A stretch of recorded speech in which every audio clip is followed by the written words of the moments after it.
My name is Christopher Renstrom, and I'm your weekly horoscope columnist here on Astrology Hub. And this week, I wanted to talk to you about the lunar eclipse in Scorpio taking place on May 16th. Now, eclipses are a pretty big deal in astrology. They mark the times of year when either the sun or the moon disappears from view in the sky. It's basically regarded as lights out in heaven. Now, there are two types of eclipses in astrology.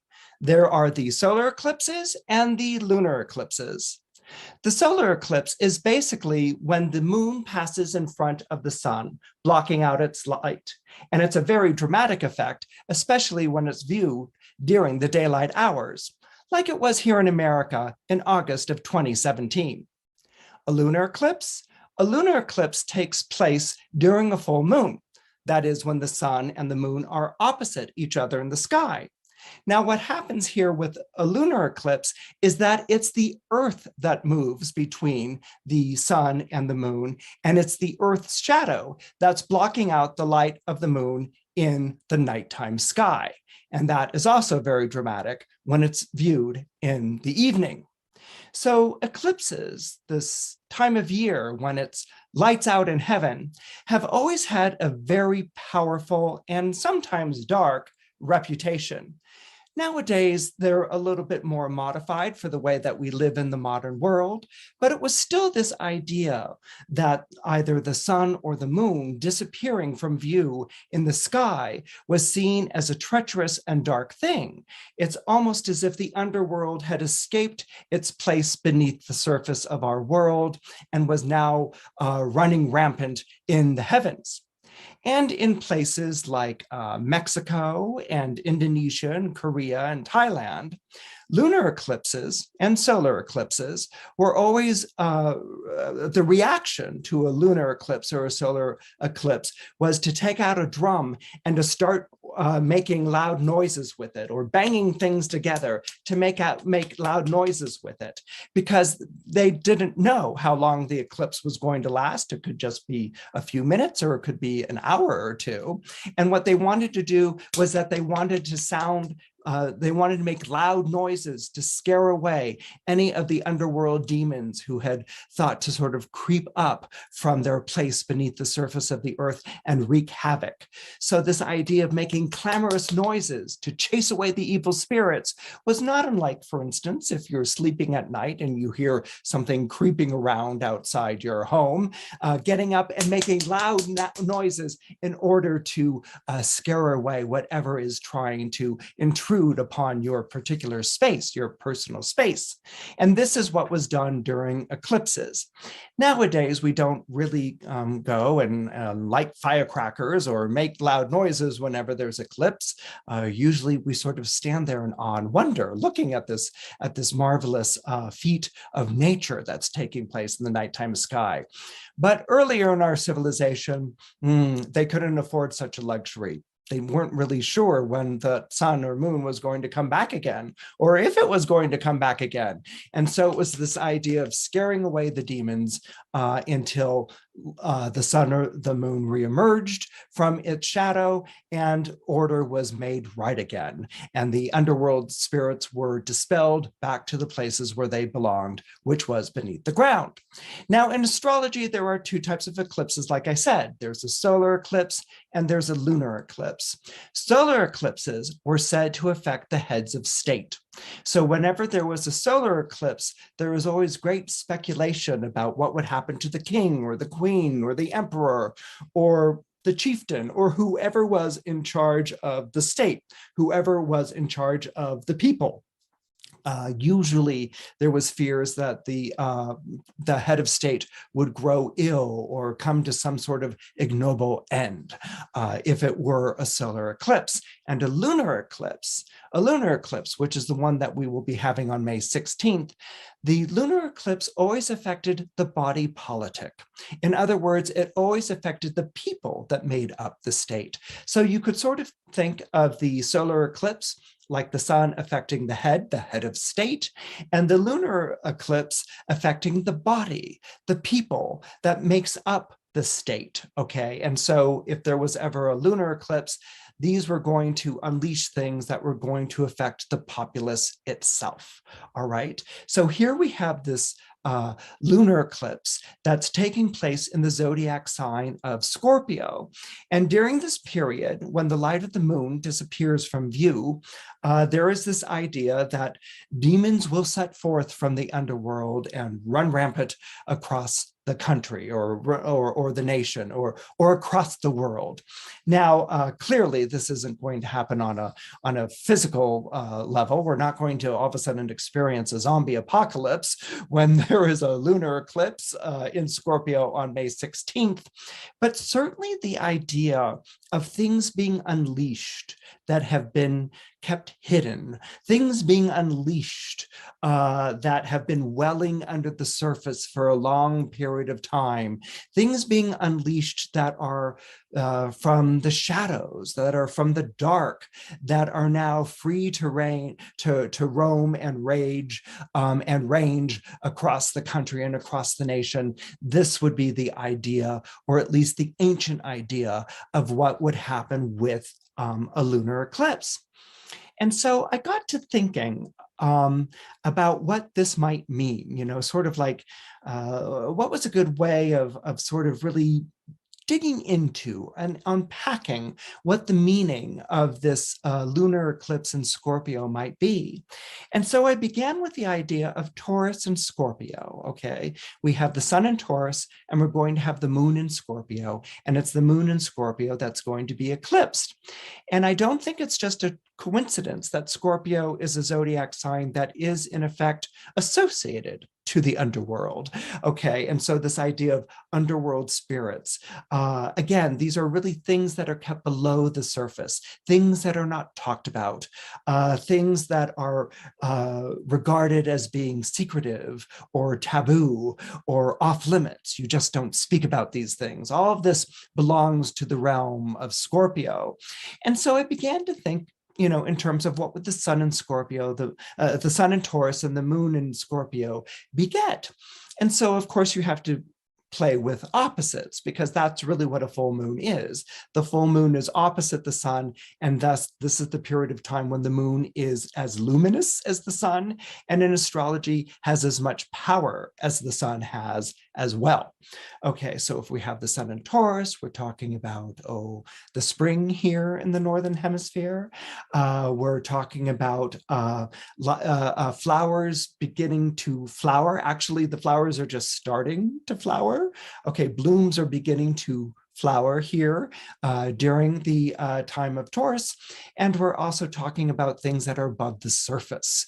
Its flowers are bursting forth, and they're above the surface, and they're bringing about this time of plenty, or they're harbingers, or not harbingers, but they're signs of an approach of a time of plenty. When you look at Scorpio here in the Northern Hemisphere, Scorpio is associated to the autumn. It's associated to the fall. So where in spring, flowers are blooming or coming forward, in the fall, flowers are going to seed. Okay, they're dying, they're decaying, they're laying down their seeds, and their seeds are going to go back into the earth and are going to be the very things that bring them around next spring, which is why Scorpio, of course, is associated with the notion or the idea of reincarnation. Reincarnation comes from agricultural societies in which flowers or crops or vegetables die and go to seed, and those seeds come back in the spring. They come back the following year in the spring. So that idea of coming back from having died is very much an agricultural idea. And so here we have that with Scorpio. We have decay with Scorpio. If Taurus is a sign that's heralding a time of plenty and abundance, Scorpio is when the sun has left the autumnal equinox. And so it's bringing about a time of scarcity, a time of darkness, a time of barrenness, or when things are going back underground. And so what you have here is this idea of life struggling to live, and then life preparing to hibernate or to die, and then give birth or incarnate or return in the following spring. So there's this back and forth tension that's going on between Taurus and Scorpio. And it actually asks a lot of interesting questions. And the other thing that that Taurus and Scorpio can have in common is the idea of hunger. We all know that Taurus is named after the bull, and bulls graze, and so they're always hungry. Okay, so there's that kind of hunger. There's that idea of like consuming, eating and filling the body and being fit and robust.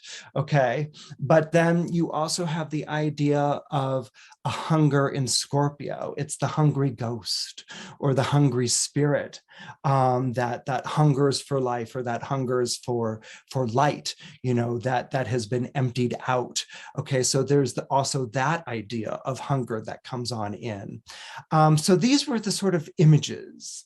These were the sort of ideas that I was playing around with this week. And I wanted to think of a story that I thought would really sort of fill in the space that's being made here by Taurus and Scorpio. And of course, the story that I thought of was the story of King Erysichthon, which is from Ovid's Metamorphoses. King Erysichthon was a king of Thessaly, and he was a very bullish man. He was a very large and muscular and bullish sort of man. And he ruled over his kingdom with this kind of like aggressive, affirmative presence. And in fact, Erysichthon, his name, he's King Erysichthon. Erysichthon means earth terror. Now, that's not earth terror, like earth frightener, but earth terror as in earth ripper, someone who tears or rips open the earth. Okay, this is what Erysichthon means in Greece. In Greek, it is the ripper of the earth. It's the terror, tearing open earth. And so it happened that there was, beside King Erysichthon's kingdom, or part of King Erysichthon's kingdom, there was this marvelous oak tree. There was this marvelous oak tree that was enormous. It was huge. It was an oak tree that had been here in this grove of trees for longer than anyone could remember. The tree had always been there, and the grove of trees that surrounded it had always been there. And this grove was regarded as a sacred grove. It was regarded as a holy space, a sacred space. Now, a sacred space in Greece was not, and even nowadays, a sacred space, it still pretty much has the same meaning. A sacred space isn't necessarily an institutionalized space. Okay, so a sacred space isn't a temple. A sacred space isn't a shrine. A sacred space isn't a church, okay, in the understanding of what sacred space meant back then, a sacred grove, a sacred space. A sacred space was where the god or the goddess, the deity, just naturally resided. And it was something that was recognized by the common people rather than the heads of states. Okay, so it wasn't something that was going to be recognized by a pope. It wasn't something that was going to be recognized by a minister. It wasn't something that was going to be recognized by a king or an ambassador. A sacred space, a sacred grove was something that was going to be recognized by the people of the land. And so the people of the land of Thessaly recognized this oak tree and this grove of trees that grew around it, that had been there for longer than anyone could remember. They recognized this place as a sacred space. And what they did is that they would leave offerings on the branches of this magnificent tree. They would leave ex votos and woolen fillets and garlands. Okay, now for those of you who are wondering, what's an ex voto? An ex voto is an offering that is given in thanks. It's an offering that's given in thanks. It's an offering that's given in gratitude to a vow that was made. Okay, so if you were going through an illness and you prayed to the goddess and you vowed that you were going to give money to charity, or that you were going to help out with children, or that you were going to live a better life, and you prayed to the goddess and you were delivered from this illness, then you were under a pledge to the goddess to live a better life, to give your money to the poor, to do good works. And so you would go and you would leave something to commemorate this. Nowadays, I think in Latin America, they're like paintings, or they're even pictures of saints. I know that in medieval France, there were offerings even of like wooden legs or limbs, like if people could suddenly walk again, or were cured, or were hung on the branches of sacred trees like this. So an ex voto was an offering of thanks in devotion and in gratitude for having been delivered from an illness or a difficult time. A woolen fillet was like a woolen headband that was worn by brides.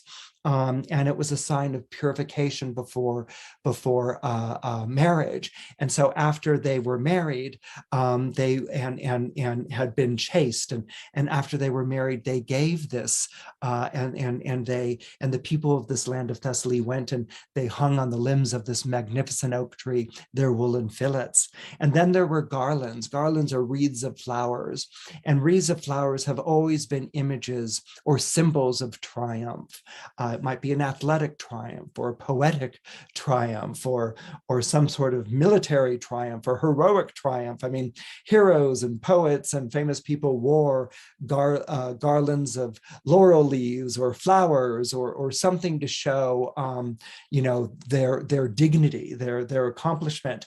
And so you might have prayed to the goddess, and you were delivered this triumph. You won this athletic competition. You won this military battle. You won this poet contest. Okay, and so you would take your garland and you would hang it on the branch of this oak tree, not unlike hanging an ornament on a Christmas tree. And so it was the people of this land who, recognizing this tree that had been there for longer than they could remember, it was the people of this land who venerated this marvelous oak tree, this huge oak tree, this tree that was so large that tens of people, maybe almost even 100 people, had to go and it would take almost 100 people just to hold hands to wrap around it. Okay, this oak trunk was so huge and enormous. This is how old this tree was. And so King Erysichthon had decided one day, and King Erysichthon was already known to the gods. He never genuflected before them. He never burned incense. He never gave sacrifice to them. And so King Erysichthon, one day, he had known about this oak tree. And one day he had sort of taken it upon himself that he was going to build a feast hall where this oak tree now resided. Okay, that he wanted a feast hall where he could entertain his troops and fellow men and man spread around the banquet table and drink mead and eat olives and whatever men do in a feast hall, probably burn and eat cattle and sheep and things like that. So he decided the tree must go.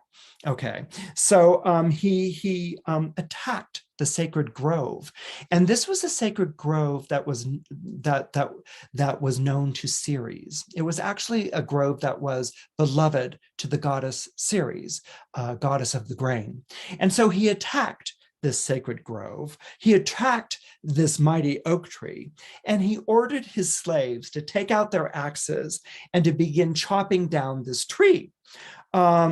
And so they began doing it sort of tepidly and not, like, oh, it's a big tree and my axe doesn't go all the way and sorry. And he got furious with them and he's like, chop harder, because the slaves knew that this was a sacred grove, that this was a sacred space, that although it wasn't an institutionalized place like a shrine or a temple or a church, even though it didn't have doctrine or holy words written about it, it was a real place of sacrality. It was a place that only the people knew. It was a tree that had been there for longer than they could remember. And so this tree was being assailed by these axes. And as they were being assailed, and King Erysichthon screamed, he hollered at his slaves, chop, chop, chop, and so they had to, chop, chop, chop even harder. And as they chopped, the tree trembled. This mighty tree seemed to groan. I mean, some of the slaves could almost hear it groaning as if there were something inside. And the leaves and the acorns paled, and the long boughs, those long branches that held these ex votos and woolen fillets and garlands, began to lose their color. And so King Erysichthon said, chop harder, chop faster.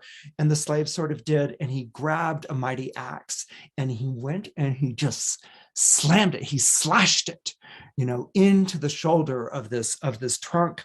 And when the axe bit into the bark of the trunk of this tree, blood issued forth, as if blood were spurting forth from a bowl led to sacrifice. Okay, so the tree bled like a bull being slayed at sacrifice, and all were stunned at this, because this was blood. Okay, and all were stunned. And one slave turned to King Erysichthon and said, stop.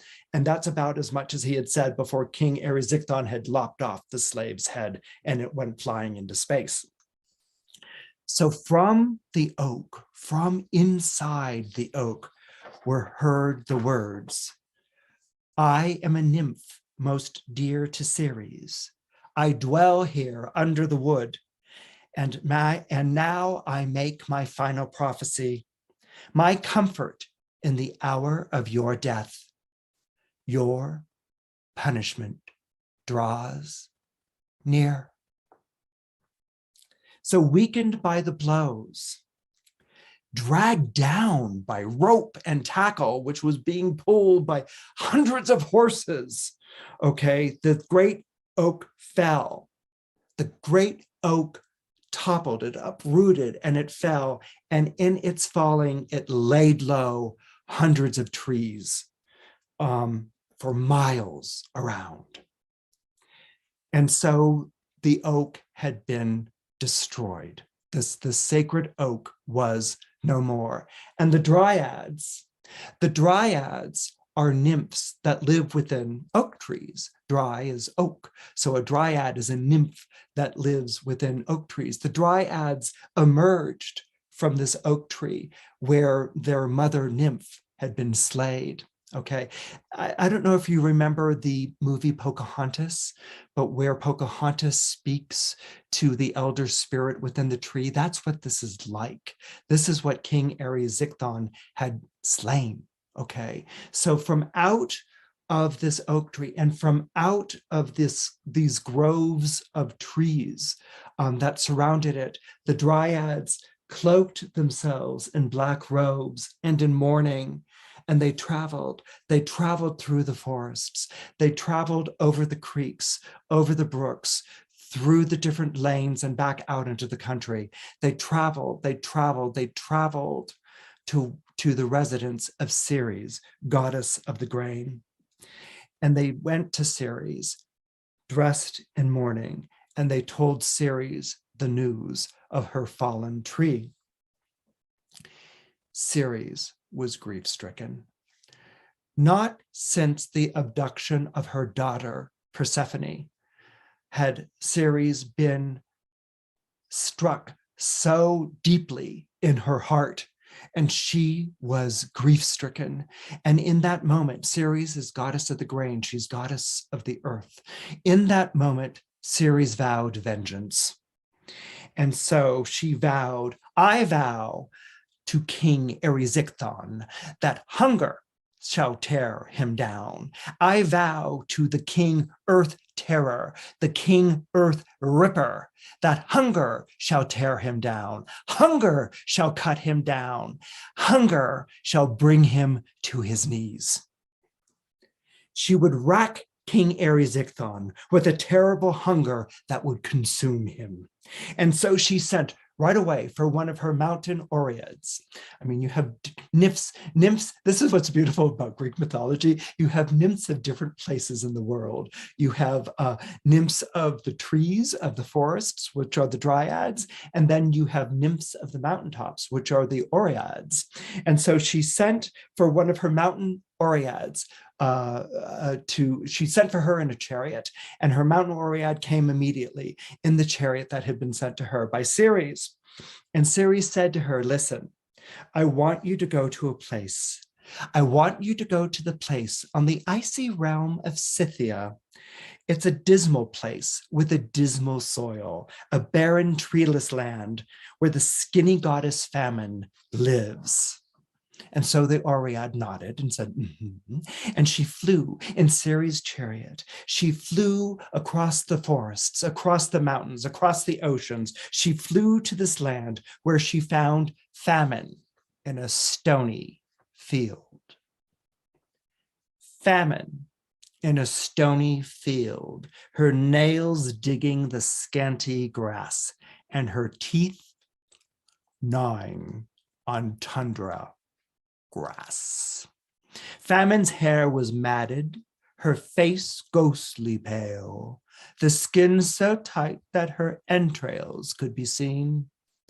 Famine's hip bones bulged at the loins, and her belly was concave, and her breasts seemed to dangle, held up barely by a spine that looked like a stick figure. And in her thinness, all of Famine's joints seemed large. The knees swollen, balloon-like almost, and the ankles lumpy tubers. Keeping her distance, the Oread called out to Famine Ceres' commands about what to do with King Erysichthon. And Famine nodded. And Famine, whose task is always opposite that of Ceres, which is why Ceres could not go in person to beseech her, Famine, nevertheless, obeyed. So the mountain Oread departs in her chariot immediately. She didn't want to be there for any longer than she needed to be. Okay, so she departs in her chariot immediately. And to King Erysichthon's palace, Famine flew. Famine went to his palace. She went to his bed. She lifted up the covers where he slept, and she entwined her body around his. And in his sleep, as he turned over in his pillow, she matched her lips to his, and she breathed into his slumbering body. And she filled him with a breath. She planted him with a hunger. When she was done, she fled the land of plenty because she couldn't stand to be there any longer than she absolutely had to be. She fled the land of plenty to her own sterile land, whose caverns she knew so well. And in sleep, King Erysichthon slept. This peaceful sleep he slept. And in his sleep, he could smell the aroma of food. It was lovely. It's like his banquet hall had appeared out of nowhere. In his sleep, in his peaceful, joyful sleep, he could smell the aroma of food. But in his dream, where he smelled the aroma of food, where he went and he sat down to eat at his banquet hall, in his sleep, his jaws closed on nothing. In his sleep, he ground his teeth on nothing. His throat swallowed nothing. His feast was empty air. And when he wakened from his dream, he was ravenous. The more he wolves, the slave said, the more he wants. Insatiable as the ocean, the servants whispered. Insatiable as a fire, said the maids. All the food in him is an appetizer only. He is filled with the need to consume. Weeks went by, months went by. This ravenous hunger could not be satiated. And so after this time, King Erysichthon's treasure was gone. Everything he owned was gone. He had spent it. He had spent it all on foodstuff until he had only one thing left to sell. And that was his daughter. But his daughter, a princess, refused a master and cried out to the god Neptune, who immediately heard her cries, heard her prayers, and in a moment of quick thinking, when she was about to be married to, given as a slave to a master, in that moment, Neptune, thinking on his feet, changed her shape. He turned her into a fisherman. I mean, what else do you want? It's Neptune, god of the sea. That's the quickest thing that could come to mind. So this princess daughter being sold into slavery was immediately transformed into a fisherman, in which her new master was like, what are you? Who are you? And the daughter, now transformed into a fisherman, said, I'm a fisherman. And he's like, you're a fisherman? Well, that's not what I purchased. I purchased the daughter of the king. I want her. I'm going to give this fisherman back. And so the man who bought her gave her back, and King Erysichthon, being the horrible person that he was, wouldn't refund him for his money on the slave. But he wanted to know what had happened to his daughter, and who was this fisherman who was standing there in front of him. But then King Erysichthon waited a while and saw that the fisherman transformed back into his daughter, and he was like, aha, my daughter is a shapeshifter. And so that gave him all sorts of ideas. He could sell his daughter into slavery again and again and again and again. And he did. He did sell his daughter into slavery again and again and again and again. He sold her as a mare. He sold her as a heifer. He sold her as an exotic bird. Whatever she changed into was so fantastic and fabulous that he would immediately sell it. If not as a slave, then as a pet. If not as a pet, then as a caged animal. If not as a caged animal, then as cattle. If not as cattle, then as horse. Whatever she turned into, he would sell. He would immediately take the money and spend it on food that he would immediately consume. After a while, everyone caught on, and after a while, no one bought or purchased anything from King Erysichthon again, who had gone from being a king full of wealth and splendor to now being a mere shadow of what he had been before. So it was only after there was nothing left to sell that King Erysichthon's hungry eyes turned to his own body. He went and looked at his own flesh, and in that moment, his greedy teeth seized and gnawed on himself, on his flesh. He ate hungrily, like an infant suckling at the breast. He ate hungrily on his body until the king consumed his own wretched body, feeding upon a shrinking and diminished self. And so that is the story of King Erysichthon. So what does that say to us today? I think it says a lot. I think even beginning with his name, King Erysichthon, Earth Terror, Earth Ripper, Earth Ravager. I mean, what does that put you in mind of? I know that many of you can think of something right off the bat. I mean, it is this entity that does nothing but consume, all right? And so it does nothing but consume. It has to eat everything that's in sight, okay? everything that is of the earth.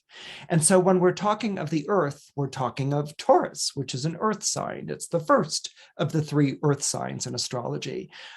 Taurus is associated with that time of year when growth is lush and when it is green.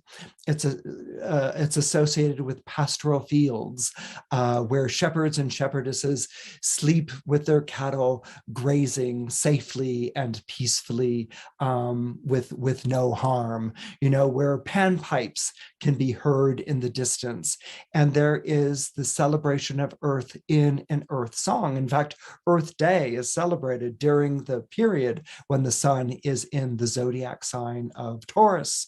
So this is a time when we are seeing the emergence of life and when we are seeing the emergence of plenty.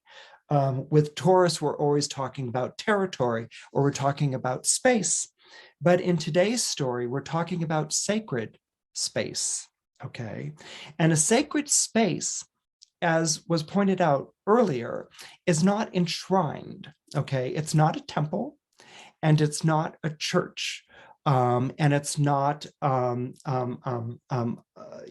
architecture. It's not enshrined in an altar, and it's not protected or described by scriptures or tabernacles or anything like this. A sacred space is simply a place that is made sacred. A sacred space can also be a body. One's own body can be a sacred space, okay? And then a sacred space can be a place that protects a place of safety. A sacred space can be something that protects people and their bodies. So it can be something like sanctuaries or havens. These are all sacred spaces. And what I want you to think about is, what is a sacred space in your life? What do you regard as a sacred space? Is it a meadow? Is it a forest? Is it a favorite place to walk to? Is a sacred space your body? Is it a place that you've created in a room or in your home? Is it your town? Is it a favorite location? Where is your sacred space? And the other thing to keep in mind is that not everyone has the same idea of what a sacred space is going to be. People follow different religions, people follow different beliefs, people derive from different cultures. So there are going to be different places that will pass for or be emblematic as a sacred space. And so the question is, what is your sacred space? What is your relationship to a sacred space? And do you always perhaps recognize the sacred spaces of others?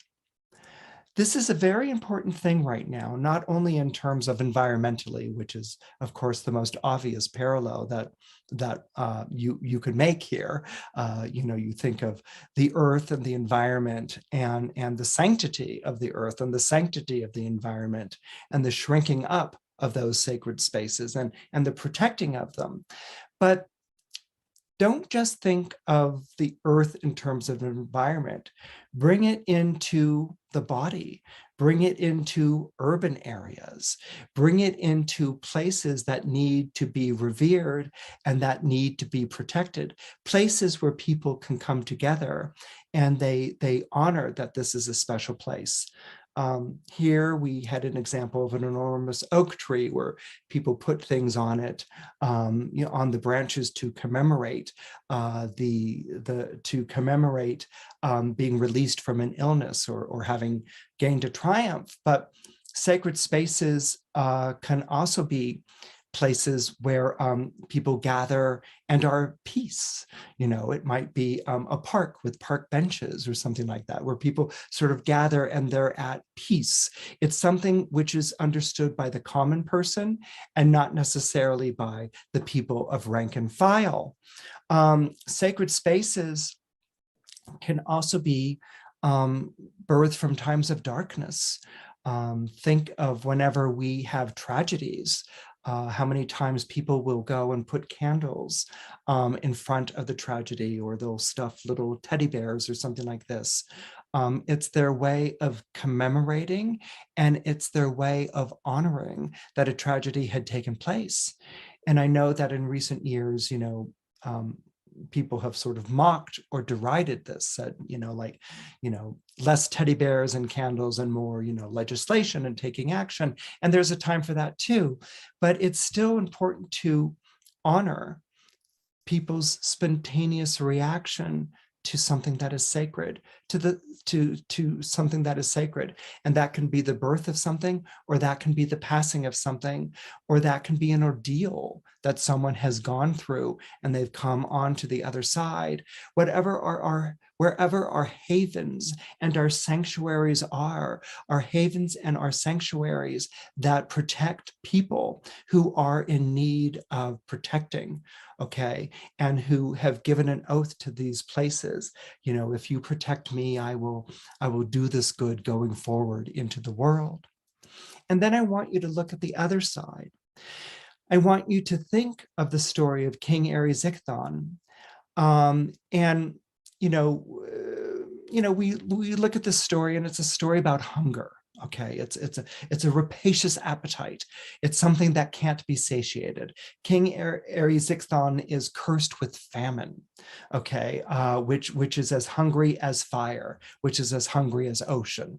And in Greece, you had lots of floods, or you had lots of hurricanes where the ocean could flood over, or the rivers could flood over their banks, and they could hungrily, devour or take over the land.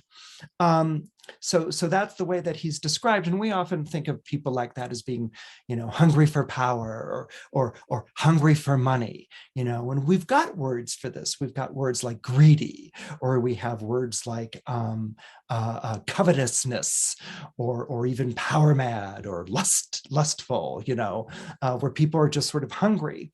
And we have these words like greed or covetousness. But it's interesting, these words kind of fall a little short, in my opinion.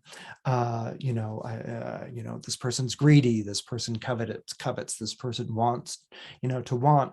And what I love about the story that Ovid tells in Metamorphosis, we encounter famine as a punishment.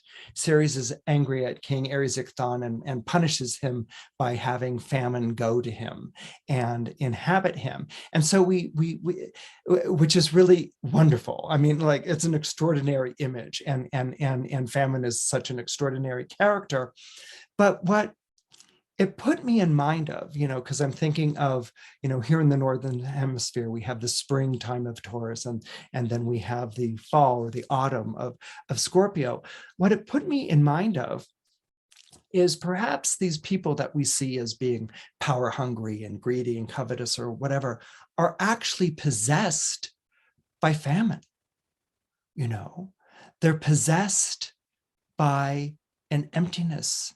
They're possessed by a bottomless pit. All right. And when we look at the lives of people who have lived in this way, who have defiled sacred groves, who have defiled sacred spaces, who have been driven on by power, sort of power madness, how they end is more often than not wretched, because they're not driven by a vision. I mean, there might be a vision, but that vision is ultimately an empty one. It's based on earth tearing. It's based on earth ripping. It's based on invading. It's based on taking over. It's based on playing to win. And if you don't win, changing the rules so that you win. So it's driven by, it's not even driven by a need to win. It's driven by a famine. It's driven by an empty, bottomless pit, which is what famine is, And so it's interesting to think of forces in the world, as being driven by that. I mean, ultimately, they come to an end. Everything comes to an end. We're all mortals, but you can't help but wondering about the destruction of it all. You can't help but wonder about the waste of it all.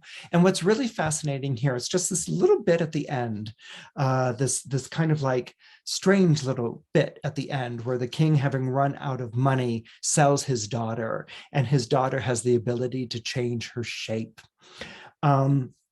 which is why the story appears in the book Metamorphosis, because Ovid wrote a book which is all about metamorphoses. It's all about people who change their shape. And so the whole reason that King Erysichthon is even in this book is because his daughter changes her shape. But there at the end, he has a very fascinating thing. Why talk about selling his daughter in slavery? I mean, he sells his daughter into slavery because he's got nothing left to sell, but he sells her into slavery, and then she changes her shape. And every time she changes her shape, he sells her again. And what this reminds me of is of people who are possessed with this famine, this hunger, they think if they eat this, or if they win this, or if they accomplish this, or if they, make this happen, they think that will satiate them, but it doesn't. It just makes them hungrier. Okay, this because they're possessed by famine. And what I thought was so remarkable, she changes her shape, and he sells her again and again and again and again. And what it put me in mind of is how these people who are possessed of this famine change their rationale again and again and again. They change the rules again and again and again. If this doesn't work, I'll change this shape and make this work. If this doesn't justify, I'll rework it and reword it so that this will justify. If this isn't something that's going to appeal to people, I'll change its shape and make it something else that I can sell at market, so I can feed this hunger that cannot be satiated. I think that that's something we can all sort of think about. I think that that's something we can all sort of contemplate, the idea of this famine possessing, this bottomless pit, and then these sacred spaces, these sacred places that draw people to them, these sacred spaces, these sacred places that not everyone is going to agree is sacred, but somehow respond as if it's sacred. Something that's been taken for granted, something that people have, sort of rested their expectations on, or thought would always be there. This enormous oak is uprooted and destroyed, and what's left is emptiness of where there had been something alive and special and verdant and promising and protective. So I think when we think of this lunar eclipse in Scorpio, with the darkest, it's not just Scorpio being dark. Scorpio is a wonderful sign. I love Scorpio, but Scorpio can have some dark aspects because Scorpio's in charge of all of those things we don't want to talk about. Scorpio's in charge of all those things under the surface. Scorpio, the sign of sex and death and birth and rebirth, and those secrets, those things we have to do or feel compelled to do. All those things are with Scorpio. Those things that we try to paper over to make nicer or prettier or to sanctify in some way. Scorpio will always face you with the dirty truth, the smelly truth, the dirty, smelly truth of being human and of being mortal, because Scorpio's about embracing all of that, in ourselves and not dressing it up as something else. And Scorpio is, don't say, that you're without sin or without blemish, because everyone has them. And the more that you deny them, the more those blemishes accrue, like the portrait of Dorian Gray. Okay, so these are the things that are connected to Scorpio. And these are the things that we should question in our lives at this time when there's a lunar eclipse in Scorpio. What are our sacred spaces? What are our sacred places? How are we protecting them? How are we safeguarding them against these hungry spirits?